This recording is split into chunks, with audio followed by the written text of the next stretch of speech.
So, good evening to everyone. Welcome to our next session of Spoken English.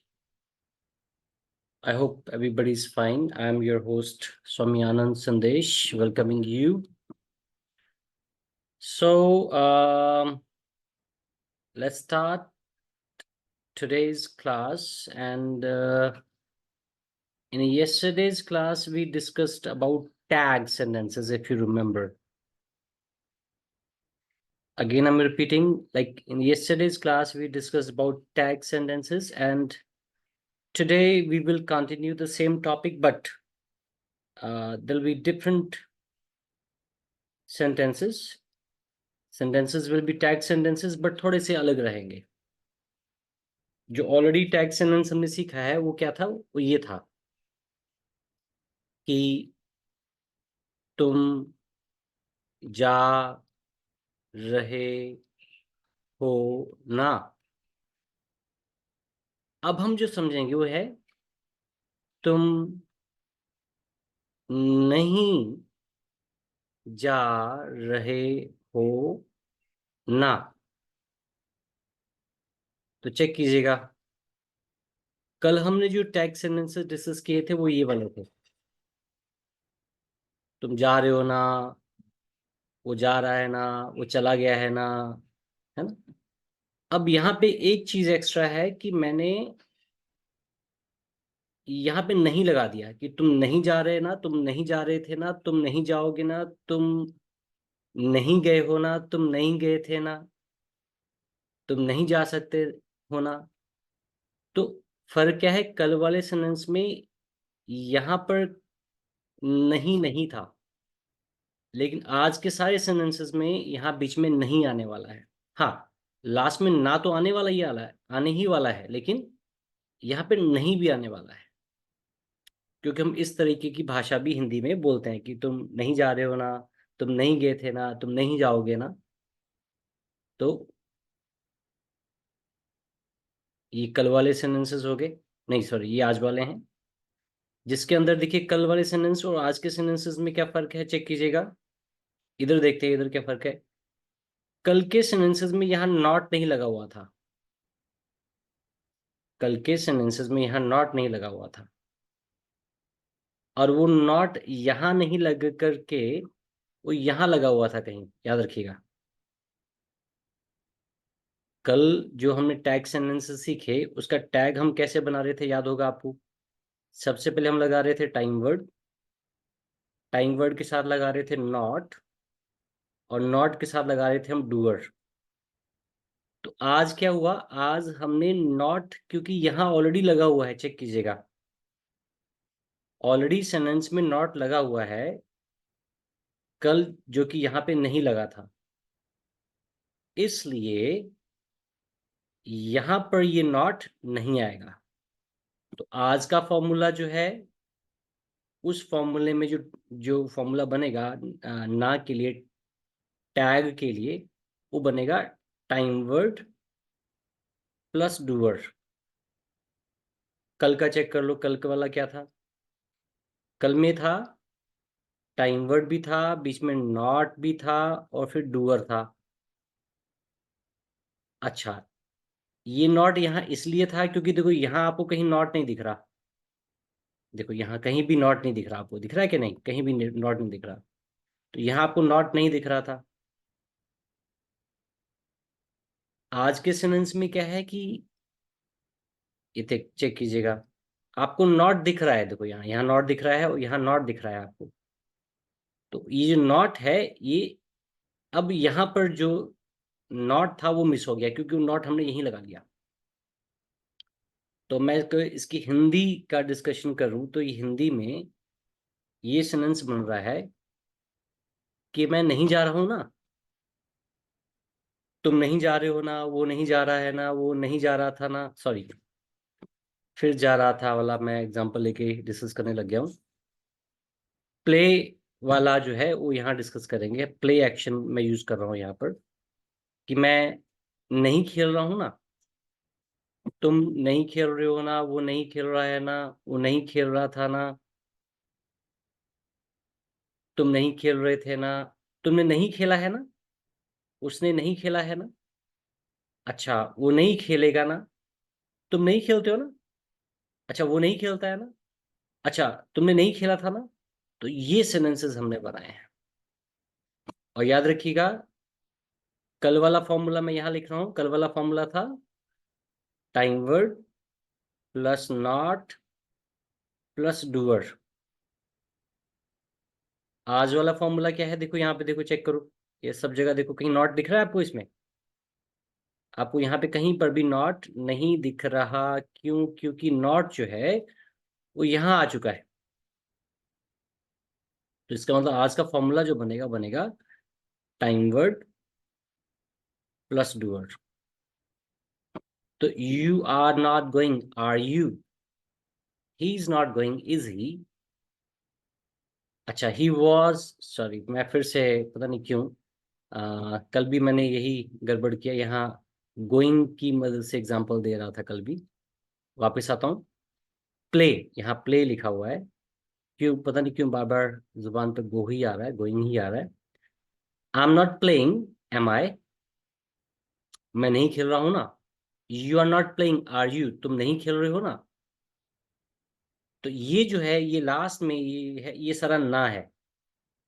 और हिंदी का ना जो है वो अंग्रेजी में ऐसे है, टाइम वर्ड के साथ में आपने डूअर लगाया हुआ है।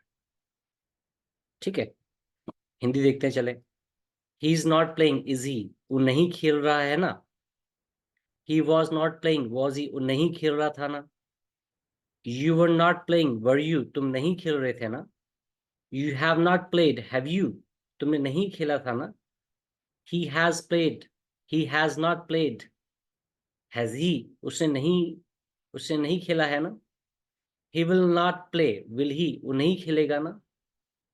You don't play, do you? तुम नहीं खेलते हो ना।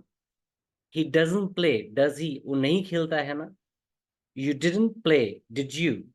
तुमने नहीं खेला था ना। I hope it's clear to you. तो कल और आज में सिर्फ और सिर्फ ये फर्क है कि कल का सेंटेंस जो सीखा था, मैं फिर से वो यहाँ दिखा रहा हूँ। तुम जा रहे हो ना, तो वहां लास्ट में टैग लगा है, यहाँ भी टैग लगा है, बट आज के सेंटेंस में यहाँ नहीं लगा हुआ है। तो बेसिकली इस तरीके के सेंटेंस हम तब बोलते हैं जब हम चाह रहे होते हैं कि सामने वाला व्यक्ति हमारी ना में ना मिलाए। चेक करना, ये टैग सेंटेंसेस हम तब बोलते हैं जब हम चाह रहे होते हैं कि सामने वाला, वैसे भी बोलते हैं, और एक खास कंडीशन में भी बोलते हैं कि हम चाह रहे होते हैं कि सामने वाला व्यक्ति हमारी ना में ना मिलाए। जैसे वैसे तो आप जा रहे हो, लेकिन मैं किसी के सामने आपके मुंह से बुलवाना चाहता हूं कि तुम नहीं जा रहे हो। तो मैं आपको बोलूंगा तुम नहीं जा रहे हो ना। तो नहीं पे मैं स्ट्रेस डालूंगा, क्योंकि मैं चाह रहा हूं कि तुम भी वही बोलो जो मैं कह रहा हूं ना। मेरी ना में तुम भी ना वाला जवाब दो कि तुम नहीं जा रहे हो ना। तो you are not going, sorry you are not playing, are you? तुम नहीं खेल रहे हो ना। अच्छा वो नहीं जा रहा है ना। ही इज नॉट, अच्छा वो नहीं खेल रहा है ना। ही is not playing, is he? अच्छा वो नहीं खेल रहा था ना।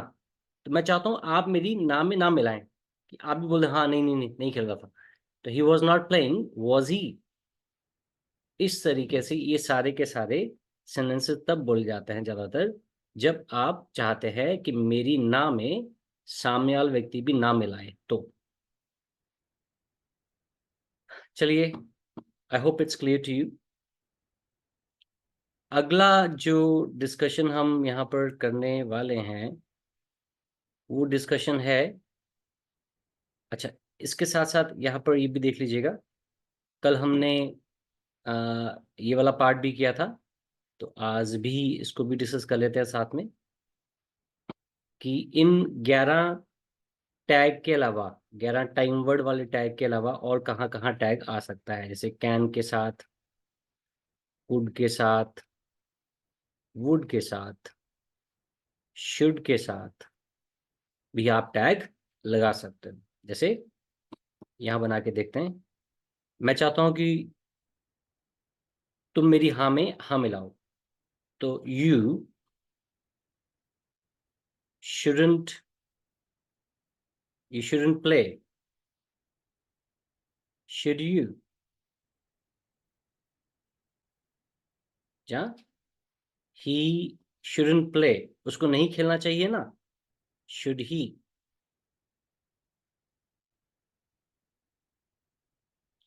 अच्छा, कैन को बना लेते हैं। He can not play, can he? कि नहीं, वो नहीं खेल सकता ना।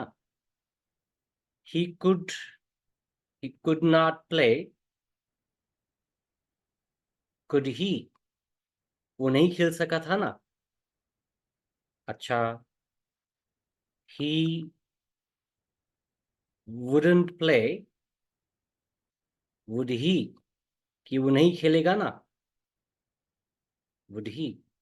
तो इस तरीके से 11 टाइम वर्ड के साथ साथ में जहां और टैग लगता है वो भी हमने डिस्कस कर लिया। नेगेटिव टैग, और कैन, कुड, वुड और शुड के साथ भी हमने डिस्कस किया। I hope it's clear to you. अब हम क्या करने वाले हैं कि फटाफट एक टॉपिक का वोकैब है। जब हम किसी रिलीजियस प्लेस पे जाते हैं, किसी टेम्पल वगैरह में जाते हैं, तो उसका कुछ वोकैब लिखा हुआ है। इसकी प्रैक्टिस कैसे करनी है? इसकी प्रैक्टिस करने का तरीका सिंपल है कि आप इसको आई एक्शन वाले टॉपिक में डाल सकते हो, आई प्लस एक्शन वाले में। मतलब जो एक्शन मैंने यहाँ सारे लिखे हुए हैं, आप आई के साथ सारे एक्शन लगाओगे तो आपका टेम्पल जाने का डेली रूटीन बन जाएगा। अच्छा, इसी को फ्यूचर में बताना है, विल लगा के एक्शन बना दो। इसको आपने पास में बताना है, इसमें सीधा एक्शन में आप सेकंड फॉर्म लगा के बता दो। अच्छा, ही की बात करनी है डेली रूटीन की, तो सब जगह एक्शन लगा करके उसमें एस ई एस लगा दो। फ्यूचर की बात करनी है, विल लगा के सारे एक्शन लगा दो। अब एस ई एस की जरूरत नहीं, क्योंकि प्रेजेंट में ही एस ई एस लगता है जब बताना होता है कि उसकी जिंदगी में काम शामिल है। पास की बात करनी है, सीधा एक्शन में सेकंड फॉर्म लगा करके बात कर लें। तो ये सारी की सारी एक्सरसाइज आप कर सकते हैं इन एक्शंस की मदद से। तो जब भी हम किसी टेम्पल, गुरुद्वारा, मंदिर, मॉस्क, मस्जिद में जाते हैं, तो यूजली हम ये तरह के एक्शन यूज करते हैं। जैसे सबसे पहले हम पार्किंग में जाते हैं, तो एक्शन हो गया गो टू पार्किंग। व्हीकल को पार्क करना होता है, पार्क द व्हीकल। जैसे पार्क द कार हो सकता है, पार्क द मोटर बाइक हो सकता है ना। अच्छा, आगे लिखा है टेक द पार्किंग स्लिप, कि पार्किंग स्लिप लेना। एक्शन हो गया टेक द पार्किंग स्लिप। अच्छा, गो टू शू हाउस। मंदिर, गुरुद्वारा, मस्जिद के बाहर क्या होता है, एक खास तरह का कमरा होता है जहां पर आप शूज जमा करते हो, तो उसको बोलते हैं शू हाउस। तो go to shoe house, take off the shoes, वहां जाकर के आप अपने जूतों को उतारते हैं। डिपोजिट द शूज, और मान के चलें इन सारे एक्शन से पहले अगर आप आए लगा दे तो आपका डेली रूटीन बन गया मंदिर जाने वाला। कि I go to parking, I park the vehicle, I park, I take the parking slip, I go to shoe house, I take off the shoes, I deposit the shoes, I take the token। Shoes के बदले में आप एक token ले लेते हैं ताकि वापस उस टोकन को देके अपने ही जूते वापस ले लें। अच्छा, क्योंकि जूते वगैरह, मोजे वगैरह उतारे होते हैं, हाथ गंदे हो गए होते हैं, तो उसकी वजह से आप wash the hands and feet, अपने हाथ पांव को धोते हैं। तो I wash the hands and feet. आगे लिखा है बाय द ऑफरिंग्स। ऑफरिंग क्या होता है? ऑफरिंग होता है चढ़ावा। याद रखिएगा, जब आप मंदिर, गुरुद्वारे, मस्जिद में जाते हो तो आप चढ़ावा लेते हैं। चढ़ावे में क्या होता है, कुछ लोग फूल खरीद लेते हैं तो फूल चढ़ावा हो गया, कुछ लोग लड्डू ले लेते हैं, कुछ लोग नारियल ले लेते हैं, कुछ चुन्नी ले लेते हैं माता की। ठीक है, गुरुद्वारे में वो कड़ा प्रसाद होता है। तो कुछ भी आप चढ़ावे के तौर पर खरीदते हो, चाहे वो कपड़ा है, चाहे खाने पीने की चीज है, उसको ऑफरिंग्स बोलेंगे। तो ऑफरिंग्स को आप क्या करते हो, पहले खरीदते हो। तो एक्शन हो गया bye offerings.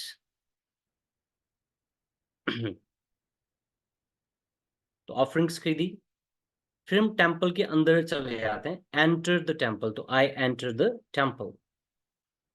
I offer the offerings, तो चढ़ावे को चढ़ाने की अंग्रेजी होती है ऑफर द ऑफरिंग्स। इसका मतलब चढ़ाना हो गया ऑफर, और चढ़ावा हो गया ऑफरिंग्स। तो आई ऑफर द ऑफरिंग्स, तो जो भी आपने फ्रूट्स, फल, लड्डू, चुन्नी, नारियल, व्हाटएवर जो भी आपने ऑफरिंग्स खरीदी उसको चढ़ाते हैं मंदिर में, है ना, दे देते हैं ना मंदिर के पुजारी को, गुरुद्वारे के भाई साहब को, जहाँ हूसएवर इज देयर, है ना। सो ऑफर द ऑफरिंग्स, तो चढ़ावा चढ़ाने की अंग्रेजी होगी, चढ़ाना मतलब ऑफर, और चढ़ावा ऑफरिंग्स। आगे बढ़ते हैं। रिंग द बेल, जैसे हम मंदिर जाते हैं तो मंदिर का मैंने यहाँ एग्जांपल दिया हुआ है।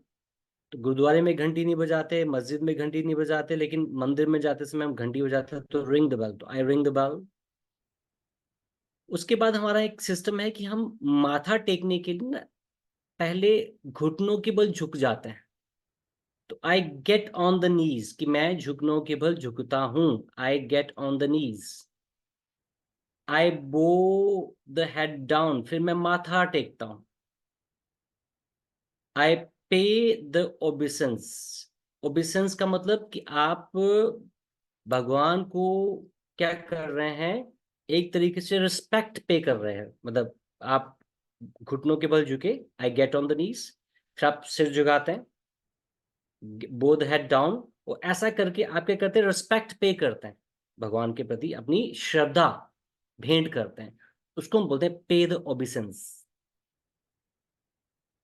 आगे बढ़ते हैं।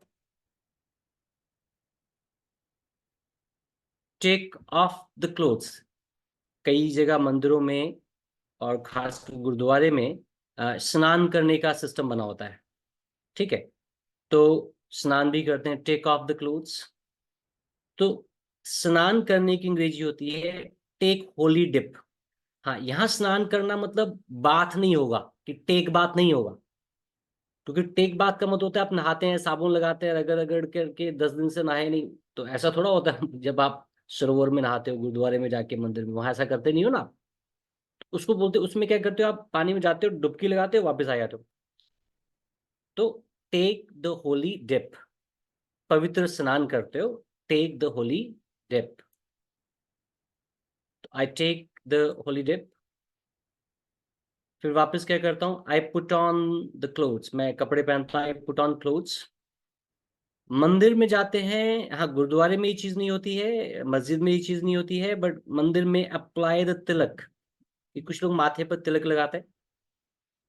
ड्रिंक होली वाटर, अब ड्रिंक होली वाटर क्या होता है, कि कुछ लोग जो सरोवर का पानी होता है उसको पीते हैं, पवित्र सरोवर का, कुंड का, जिसे हिंदी में कुंड भी बोलते हैं, जहाँ वो चरणामृत होता है, मंदिर में मिलता है ना, जो भगवान को शायद चढ़ाते हैं, तो उसका ही चरणामृत होता है, तो उसको पीना, उसको holy water, to take holy water, की जो हम अमृत पीते हैं उसको होली वाटर कह दिया गया, तो take holy water.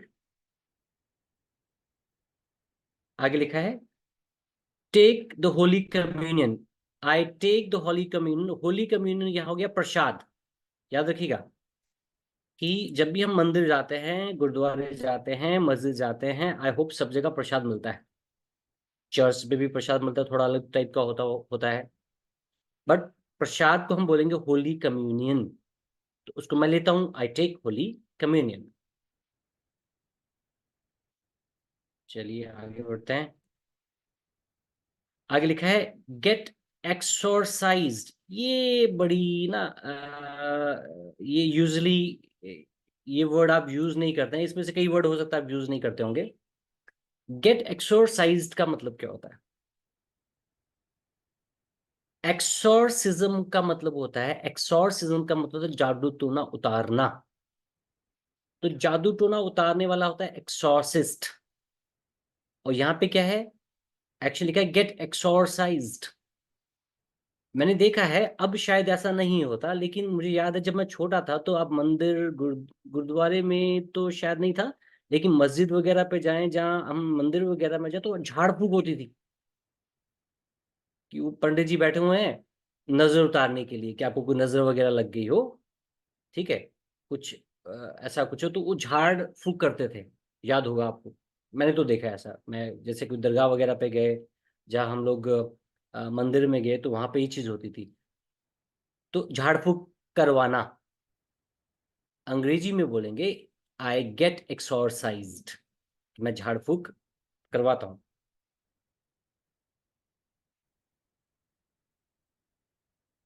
Light the incense sticks, अगरबत्ती को हम कहते हैं इंसेंस स्टिक, उनको जलाना मंदिर में मस्जिद में जाकर के जलाते हैं, तो उसको हम बोलते हैं इंसेंस स्टिक्स।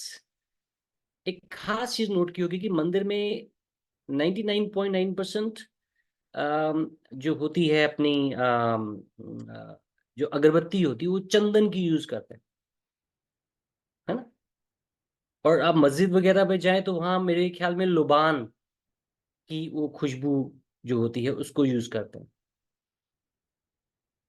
तो इसके पीछे मैंने पढ़ा था किसी किताब में कि तर्क क्या है।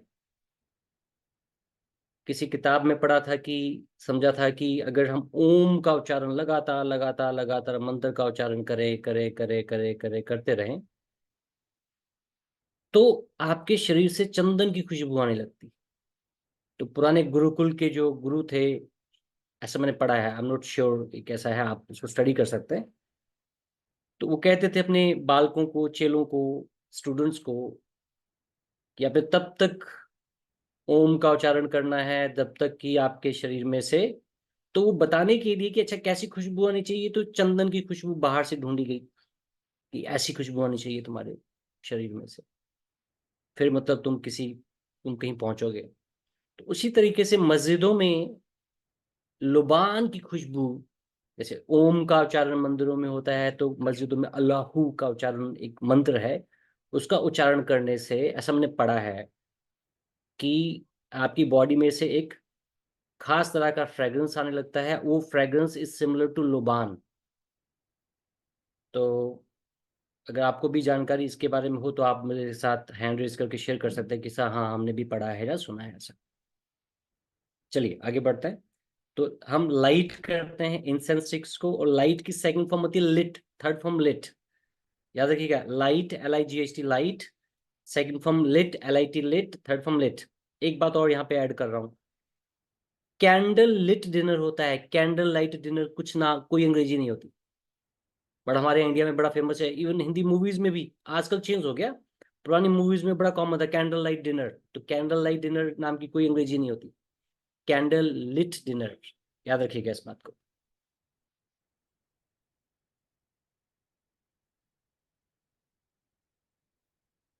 आगे बढ़ते हैं, आगे बढ़ करके डिस्कस करते हैं अगला एक्शन।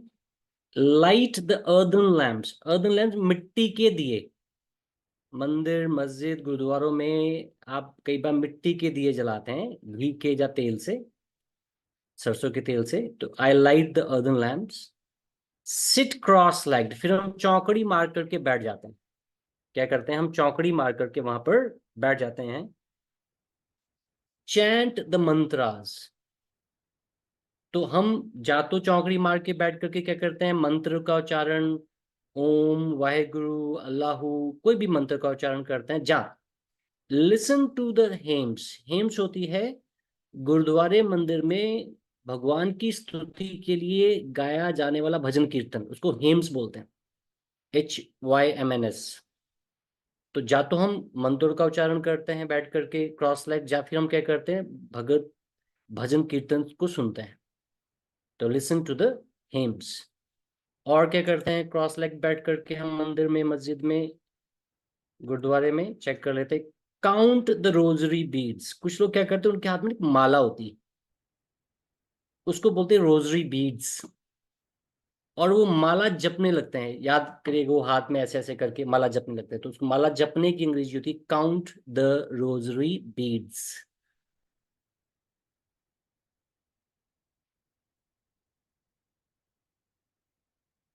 आगे आते हैं, मेडिटेट। कुछ लोग सिर्फ ध्यान करते हैं, मेडिटेट करते हैं। कुछ लोग होली बुक्स पढ़ते हैं, वहां पर जो हनुमान चालीसा, शिव चालीसा, कुरान, बाइबल, जो भी पढ़ा हुआ है, रखा हुआ होता है, उसको पढ़ते हैं लोग। ब्लो द शंख, कई जगह पे शंख रखा होता है, कुछ लोग शंख भी बजाते हैं। टाई द मौली, मौली एक लाल कलर का धागा या पीले कलर का धागा मंदिर में यूजली होता है, उसको हम टाई कर लेते हैं। गो टू कम्युनिटी किचन, ये कम्युनिटी किचन होता है कई रिलीजियस जगहों पर। कम्युनिटी किचन होता है लंगर हॉल। और लंगर हॉल में क्या होता है कि आप मतलब कई जगह का, जैसे गुरुद्वारे का एक सिस्टम है, मैंने देखा है कि वो कहते हैं कि सबसे पहले आप पेट पूजा फिर काम दूजा, कहते हैं ना कि खाली पेट भजन नहीं हो सकते, भगवान का नाम नहीं लिया जा सकता। तो गुरुद्वारे में पहले आप लंगर छके, मतलब अपना होली डिप लें, आप खाना खाएं, लंगर छके, लंगर खाने के बाद में फिर आप माथा टेकने के लिए आए। तो वो कम्युनिटी किचन हॉल, लंगर हॉल मंदिरों में भी होता है, गुरुद्वारों में भी होता है, बाकी अलग अलग रिलीजियस प्लेसेस पे भी होता है। सो कम्युनिटी किचन में हम जाते हैं, गो टू कम्युनिटी किचन।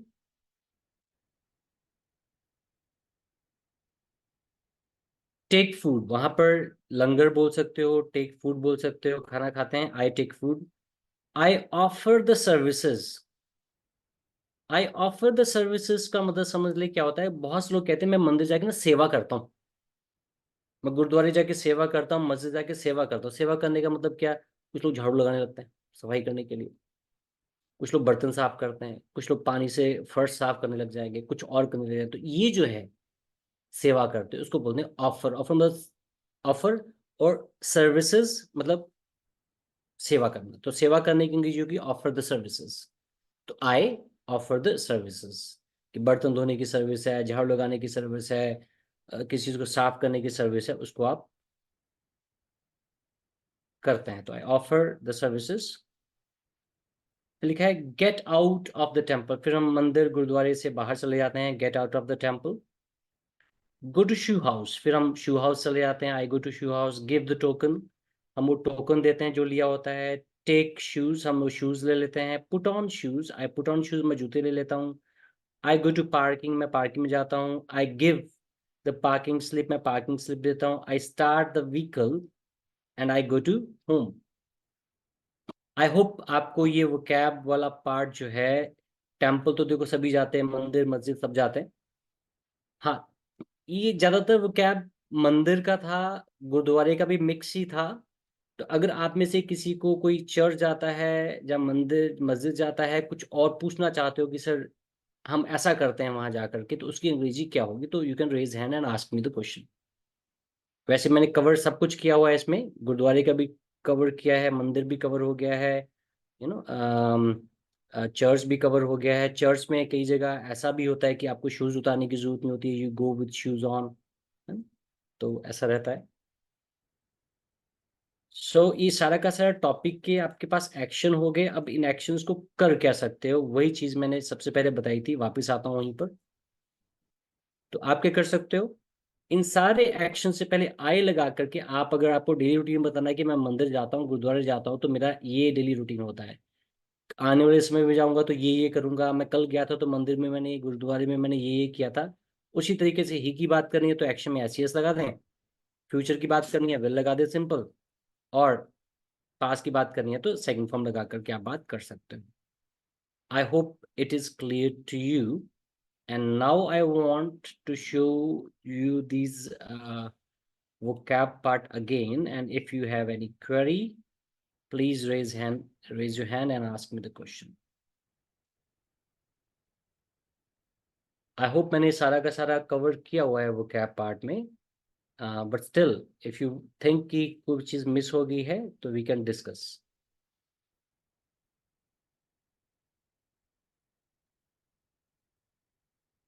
कोई वर्ड अगर यहाँ पे आपको लग रहा है कि कोई वो कैप आपको अभी क्लियर नहीं है, मैंने जल्दी में बता दी, तो आपको कोई इसमें डाउट है तो still you can ask me the question. Okay, so